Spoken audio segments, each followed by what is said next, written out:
Marriage Part 1. As a mother, your first advice to your daughter should be not to look for a man who has wealth. For many men with wealth earned it in a haram way. This does not mean that every Muslim man who has wealth earned it in a haram way. No, rather it is a caution, because many men do have haram earnings. A lot of people who are wealthy do not take care of the religious parameters. They don't firstly learn the religious knowledge, and secondly then they don't look at where they've earned their money from.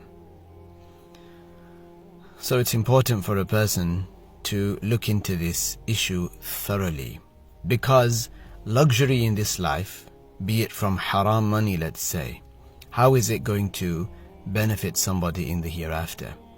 People in the hereafter who lived luxurious lives and they relaxed and they experienced lots of pleasure and they were sinful. For that, for example, they will be dipped into hellfire for a moment and be brought back out, and they will be asked, did you feel any pleasure? They will say, no, we did not feel any pleasure. The Prophet ﷺ said, كل لحم نبت من سحت فالنار أولى به. Any meat or any flesh on a person that was the result, the product of haram that a person consumed, the fire is more worthy of it. The Prophet ﷺ did, however, mention نِعْمَ الْمَالُ الصَّالِحِ لِلرَّجُلِ الصَّالِحِ. What a good thing halal money is for the pious person. The Muslim who is pious, who knows how to use it correctly, uses it for good things. So this is not a dispraise, as I said in the beginning, of any man who is looking to get married and he is wealthy if his money is from halal. No, this is a good thing, mashallah. But the mothers who have daughters, they should not have this in the foreground, that he's going to buy his daughter a castle and a car and a carriage and all of this so that she can live in luxury. In the times of old, and you know, in this life, in these modern times also, hardships, they shape people. They really help people grow. Luxury doesn't do that. Luxury does not do that. So don't wish upon your daughters things that will not be beneficial for them. This will affect you and your children from him. If a person is fed haram, if a wife is provided for with haram, and then likewise the children, they are fed haram, then what can be expected? A person will be consuming darkness. A person, their food will not contain blessings because it's from haram. Likewise, the relationship between the husband and the wife will not be a blessed one. Isn't it that when someone gets married, we say, Barakallahu lakuma wa jama'a baynakuma fi khair. May Allah bless you and join you with blessings, surround you with blessings. May your relationship be blessed. But what if the, let's say, food that they're eating is not from a halal source?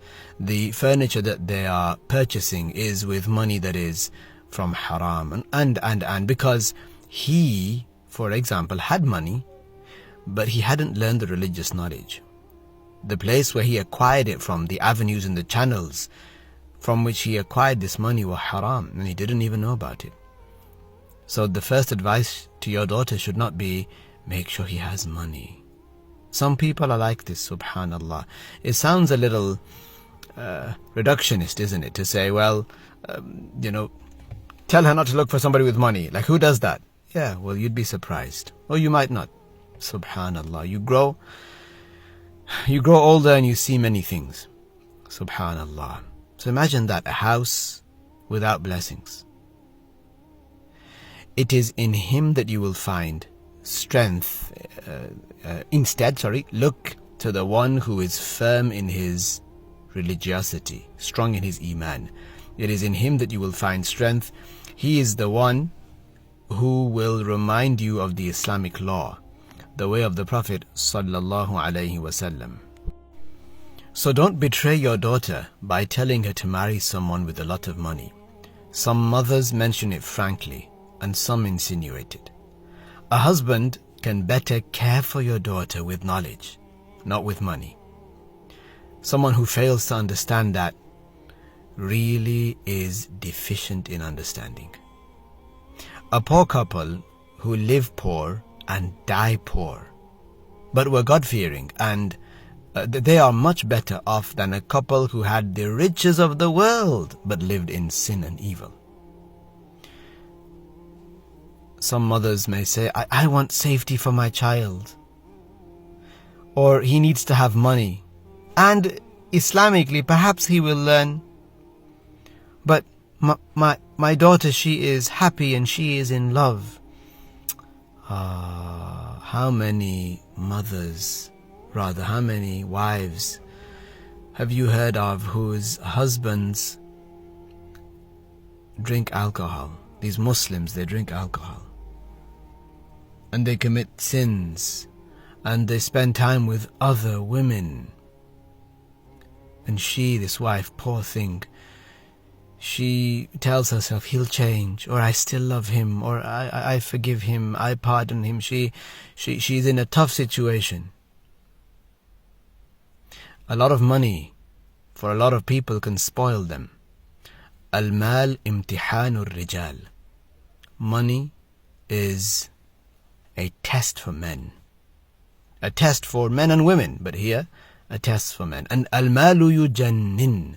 Money can drive people crazy. The doors that money opens, the doors to many sins that money opens, many of the things do not open those doors. So if a man is ignorant religiously, he's not upright, he's not adherent, what can you expect from him, even if he has a lot of money? Subhanallah. Something to ponder upon, inshaAllah. Alhamdulillah, wassalatu wassalamu ala rasulillah.